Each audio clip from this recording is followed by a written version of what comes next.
Much for coming once again. అలాగే ఒక మంచి పాత్ర కూడా చేశారు. సో మీ వర్డ్స్ ఏంటి మన ప్రభుత్వ సారాయి దుకాణం ఓటు సార్? చేసినటువంటి మీడియా మిత్రులందరికీ నమస్కారాలండి. ముఖ్యంగా మా గుంటూరు తెలుగు చలనచిత్ర పరిశ్రమకి పెట్టని కోట శ్రీనివాసరావు గారు నిన్న పరమపదించారు. మేము ఎక్కడో వేరే షూటింగ్లో ఉండడం వల్ల రాలేకపోయాం. ఆ మహానుభావుడికి మా ప్రభుత్వ సారా దుకాణం తరఫున నివాళులు అర్పిస్తున్నాం. అలాంటి మహానటుడు మరలా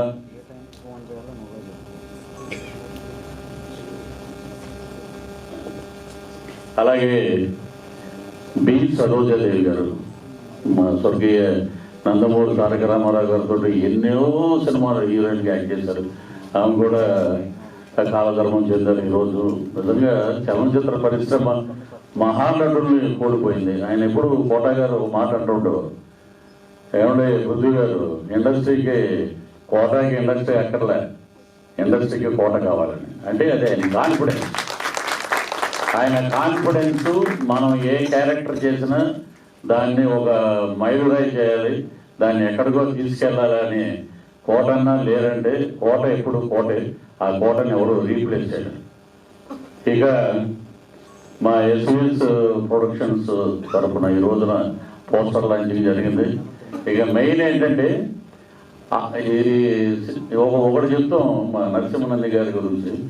శ్రీకృష్ణదేవరాయల కాలంలో రాయలసీమలో రాళ్ళు రత్నాలు చేసి అమ్మేవారు అనేవారు, రత్నాలు అమ్మేవారు అని. అలాగా తెలుగు చలనచిత్ర పరిశ్రమ ఒక నేషనల్ అవార్డు వచ్చిన డైరెక్టర్ 1940 ఒక గ్రామం అనే సినిమాకి నేషనల్ అవార్డు వచ్చిందంటే కానీ దాసరి నారాయణరావు గారి దగ్గర నుంచి రాఘవేంద్రరావు గారి దగ్గర నుంచి అందరూ ఎవరయ్యే కుర్రోడు అద్భుతమైన కథతోటి సినిమా తీశాడు అనగానే ఇమ్మీడియట్గా బైక్ స్టార్ట్ చేసాం. నేను మా ఫ్రెండ్ ఎక్కడున్నా నరసింహరాజు గారిని పట్టుకుని ఒక వేగం అందుతాం మనం. అలాంటి డైరెక్టర్ గారు మనం పనిచేయాలి. చాలాసార్లు బైకులు వేసుకుని సాగర సొసైటీలో తిరుగుతూ ఉండేవాళ్ళం. తర్వాత కబడ్డీ మీద ఒక సినిమా చేశారు, ఒక వేషం చెప్పారు కానీ అది వేరే డేట్లు ఉండడం వల్ల కుదరలేదు. మళ్ళా ఇప్పుడు దొరుకుతుందా ఛాన్స్ అంటే ఈ ప్రభుత్వ సారా దుకాణంలో నాకు ఒక అద్భుతమైన క్యారెక్టర్ ఇచ్చారన్నమాట. అసలు అది మోహన్ రెడ్డి గారు ఆయన కమల్తో నా ప్రయాణం, మీతో మా ప్రయాణం ఈ సినిమాకి ఆయన పెట్టిన క్లోజులు చూస్తే ఒక రగ్గడు ఆ చుట్ట నోట్లో పెట్టి ఇలా కాలుస్తుంటే అన్న అదిరిపోయింది నాకు చాలండి, అది ఎక్కువ చేయొద్దు నువ్వు అలా అని సిగరెట్ అలా వదలంటే. అంటే ఒక డైరెక్టర్ గారు పెట్టిన ప్రేమ కానీ ఒక డిఓపిగా దాన్ని సైజ్ చేసిన విధానం కానీ నిజంగా అద్భుతం అండి. అలాగే ఈ సినిమాలో మాకు ప్రణయ గోదావరిలో యాక్ట్ చేశాడు హీరో. తను వచ్చి ఎవరంటే ఎప్పుడైనా సరే ఆలీ గారితో పాటు మేము ట్రావెల్ అవుతూ ఉన్నాం. ఆలీ గారితో పాటు ఆలీ గారి గుండెకాయ బాబా గారు ఉంటారు. ఆలీ గారి బాగోగులు, ఆలీ గారి డేట్లు ఇవన్నీ చూసే వ్యక్తి వారి అబ్బాయి తను. ఇది చాలా మందికి తెలియదు. ఈ ప్రణయ గోదావరిలో తను అద్భుతంగా చేశాడు. ఇంకా అతను బ్రహ్మాండమైన పాత్రలు చేయాలి ఈ సినిమాలో, అద్భుతం. అలాగే ఇక్కడ జర్మనీ నుంచి వచ్చాడు అబ్బాయి. ఎవరు పోయి నేనేమనుకున్నానంటే ఒక హీరో వచ్చాడండి, మా ఆయన బాలు గారు చెప్పారు హీరో వచ్చాడంటే జర్మనీ నుంచి ఆయన టికెట్ ఆయన పెట్టుకు వచ్చాడంటే ఓరనేమ్మ ఈ రోజుల్లో ఇంత ప్రశ్నలు ఉన్నారే, అక్కడి నుంచే వచ్చాడు ఇక్కడికంటే నిజంగా అతనికి కళ మీద ఎంత ఇంట్రెస్ట్ ఉందో సినిమాలో యాక్ట్ చేయాలని జాబ్ కూడా రిజైన్ చేస్తూ వచ్చాడు. ఇప్పుడు ఈ హైదరాబాద్లో. సో అలాంటి యాక్టర్స్ని సెలెక్ట్ చేశారు నరసింహరాజు గారు. అలాగే ఆ అమ్మాయి మా కాంబినేషన్, మేము చేసిన కాంబినేషన్లో అతిథి బాబోయ్ అసలు చెవులు మూసుకోవాలి మనం, దరదల్లాడి చేసేది మాట. మామూలు తెలంగాణ ఏంటి, తెలంగాణ ఉమెన్ పవర్ ఏంటి, ఎలాగా ఉండాలి, ఎమ్మెల్యేగా నాగేంద్ర తొక్క అని అంటారు. అలా ఉన్న పవర్ అనమాట. పుట్టకి సాఫ్ట్గా కనపడుతుంది కానీ పవర్ఫుల్ రోల్ అదరగొట్టేసినమా. All the best. అలాగే ఆయన వెనకాల వస్తారు మీరు తను చాలా అద్భుతంగా చేశారు. ఇక ఒక్కొక్క క్యారెక్టర్ ఇంకా మన ముస్లిం సైరాబాన్ గారు ఒక నిమిషం ముగించేస్తారు. సైరాబాన్ గారు కూడా అంటే నేను డబ్బింగ్ చేసినప్పుడు నా వరకు ఇవన్నీ చూసాము. ఇంకోటి ఏంటంటే ముందుగా మా అమ్మాయి గురించి చెప్తే బాగుంటుందని అడిగా. ఎందుకంటే ఏ స్టేజ్ మీదకి వచ్చినా కూడా కృష్ణ గారు మహేష్ బాబు సినిమాల్లో యాక్ట్ చేస్తుంటాడంట బాధల్ని. అలాగే నేను చేయలే, నరసింహానంది గారు తీసుకొచ్చి పెట్టారు. దాంట్లో స్త్రీలు నా డాక్టరు తను చేసిన సినిమాలు గ్లామరస్గా ఫస్ట్ కొత్త రంగుల ప్రపంచం రిలీజ్ చేసాం. అది బాగా వెళ్ళింది. ఓటీటీ కూడా నెక్స్ట్ వీక్ వస్తుంది అమెజాన్ ప్రైమ్లో. ఇక తను తెరసాప సాక్రిఫైస్ క్యారెక్టరు ఈ దీంట్లో ఒక అద్భుతమైన ఆ క్యారెక్టర్ పేరే గుర్తుపెట్టుకుంటారు ఇతరేసం ఇది. అలాగే పిఠాపురం అలా మొదలైందని చెప్పి చంద్రమహేష్ గారి సినిమాలో మెయిన్ లీడ్ తను. సో తను అంటే మనం ఆసక్తి ఉంది, సినిమా తీసాం, తనే డెవలప్ చేసుకుని తనే అందరి దగ్గరికి వెళ్ళి నరసింహానంద గారి సినిమాలో కూడా మీకు క్యారెక్టర్ నేను చెప్తున్నాను, మీరు వెళ్ళండి నేను.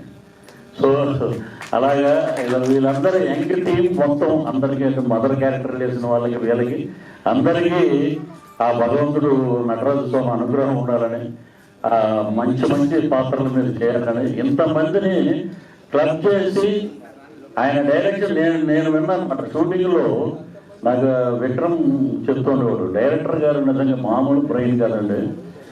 మార్నింగ్ 7 o'clock షాట్ చేయాలంటే నాకు అవన్నీ ఎవిడెంటీస్ అన్నీ ఉంటే నేను చేయగలుగుతాను, అది వచ్చేవరకు నేను చేయను, అది కావాలి అని గట్టిగా పట్టుబట్టి బ్రహ్మాండమైన వర్క్ చేశారు. అదే ఎటువంటి ఎండాకాలంలో. అలాగే మా గురుతులు తిలక్ గారు రండి, ఈయన ఫస్ట్ నేను పద్మాలయ స్టూడియోస్లో చూశాను. కృష్ణ గారు పక్కన నిలబడి ఉన్నాడు. ఇతను ఈ బొమ్మలేకలు సేమ్ అంటే కొంచెం తగ్గినాయి అంతే. ఏంటంటే మీ సీక్రెట్ ఏంటంటే ఒక యాపిల్ తింటానంటే రోజు. ఆయన స్కూటర్లో 2 యాపిల్స్ ఉంటాయి, పొద్దున్న ఒకటి తింటాడు, అందరూ ఎదురుకుండా ఒకటి మధ్యాహ్నం ఒకటి తింటాడు. అదే ఆయన హెల్త్. గొప్ప మనిషి. ఈ సినిమాలో చాలా అద్భుతంగా చేశారు. ఇక నరసింహానంద గారి గురించి ఈ సినిమాకి మళ్ళా స్టేట్ గవర్నమెంట్ మొన్న ఇచ్చారు కదా అవార్డ్స్, గద్దర్ అవార్డ్స్. అలాగే మా ఆంధ్రప్రదేశ్ ప్రభుత్వం నంది అవార్డులు, అలాగే నేషనల్ అవార్డు స్థాయికి వెళ్ళాలని ప్రభుత్వ సారాలుగాను అద్భుతమైన సినిమా అని చెప్పాలి. మా తాడేపురంలో మన మేనమాలంతా ఇప్పుడంటే సాయంత్రం అయితే మ్యాన్స్లో టీచర్స్ చేతులు తీయడం అవి ఇప్పుడు అప్పుడవి లేవు. ప్రభుత్వ ప్రసాద్ షాప్కి వెళ్ళరా అంటే ప్రసాద్ అంటే ఏంటో అనుకునేవారు, అదే ప్రభుత్వ సారా దుకాణం. ఇక ఇంకొక మాట చెప్పి నేను ముగిస్తాను. ఇక్కడ మా ప్రసన్న గారు, సముద్ర గారు ఒక డైరెక్టరు, ఒక ప్రొడ్యూసరు, మా మోహన్ కృష్ణ గారు కెమెరా పెట్టారు. ఎన్టీ రామారావు గారిని డైరెక్ట్ చేసిన వాళ్ళ అబ్బాయి దానవీర సూరకర్ణ అటువంటి ఇంకా మహానుభావుడు, యువ పురుషుడి దగ్గర కొడుకైనా సరే అంత అద్భుతంగా పనిచేశారంటే ఆ యువ పురుషుడు ఆ హరికృష్ణ గారి పక్కన ఆయన ట్రావెల్ అయ్యారు, వాళ్ళు సొంత బంధువు. అలాగే మా సముద్ర గారు దీంట్లో వెంకటాద్రి సినిమాలో స్వర్గీయ తారక రత్న గారి హీరో. ఆ సినిమాలో దొంగపోతుల్లాగా ఉన్నారు ఒక 10 మంది కొడుకులు. నాకు ఇతన్ని పెడితే ఏముంటుందండి అని చాలామంది చెప్తే ప్రసన్న గారు నైట్ ఫోన్ చేసి 11:30 నుంచి 1 గంట వరకు వాళ్ళ ఆఫీసులో కూర్చుని పృథ్వీ నేను ఈ డబ్బులు ఇస్తానండి, చాలా బాగా చూశారు. కర్నూలు వెళ్ళాం, అద్భుతంగా సినిమా చేసాం, బ్రహ్మాండంగా ఉంది సినిమా. ఇప్పుడు అది మళ్ళీ ఓటీటీలో వచ్చినట్టు సంచలనం. మళ్ళీ ఆ సినిమా రీమేక్ అయితే పెద్ద సంచలనం. అలాంటి సినిమా చేసిన డైరెక్టర్ గారికి, ప్రసన్న గారికి, ఇద్దరికి ఎప్పుడూ రుణపడి ఉంటాం. అలాగా ఈ సినిమాలో యాక్ట్ చేసిన మా విజయరంగరాజు గారు, ఆయన నిజంగా లేరంటే అది చాలా నిజంగా బాధాకరం. నేను కరెక్ట్గా మన షూటింగ్ అప్పుడే ఆయన సీన్ అయిపోయింది, నేను వెళ్ళిపోతున్నాడు, నేను ఎంటర్ అయ్యే లోపలికి. ఎవరు వెళ్ళిపోతున్నాడు అంటే గురుగారు నాకు కొంచెం తలనొప్పిగా ఉంది, బయలుదేరుతున్నాను అంటే. సో అలాగా పాత కొత్త కలయికతోటి ప్రభుత్వ సారథ్యం అద్భుతంగా ఉంది. నేను డబ్బింగ్ చెప్పినప్పుడు వారు చెప్పించిన డబ్బింగ్ విధానం కానీ ఆ సినిమా కానీ చాలా బాగుంది. సో ఆ ప్రొడ్యూసర్స్ ఇద్దరు నటులు కూడా అయిపోయారు. వారికి ఆ భగవంతుడు ఆయురారోగ్య ఐశ్వర్యాలు. ఈ సినిమా మంచి డబ్బులు రావాలి, అలాగే మా డైరెక్టర్ గారికి మంచి సినిమాలు రావాలి. ఈ టీం అందరూ మరలా ఎస్వి కృష్ణారెడ్డి గారు, ఈవి సత్యనారాయణ గారి టీం లాగా ఏ సినిమా అయినా వీళ్ళే ఉండాలని మనం కోరుకుంటున్నాం. ఈ అవకాశం ఇచ్చిన ఎస్విఎస్ ప్రొడక్షన్స్ వారికి మరొకసారి కృతజ్ఞతలు తెలియజేస్తూ సెలవు చేస్తున్నాం. జై హింద్. Thank you sir. ఇద్దరు మర్చిపోయాను ఇందులో. ఫస్ట్ వి రంగరాజు గారు, ఒక 1 సెకండ్. ఇందులో మెయిన్ క్యారెక్టర్ చేసింది ఆయన మన విజయ రంగరాజు గారు. ఆయన లేదు, ఆయన పరమపదించారు ఒక 4 months బ్యాక్. ఆయన మెయిన్ పాత్ర ఇందులో. వీళ్ళందరూ కింద ఓడర్ అనమాట లెక్క. ఆయన మెయిన్ క్యారెక్టర్. తర్వాత నరేష్ అని ఒక అర్థం చేశారు ఎస్ఐ క్యారెక్టర్. ఆయన లేడు, ఇక్కడ చెన్నైలో ఉన్నాడు. Thank you. First of all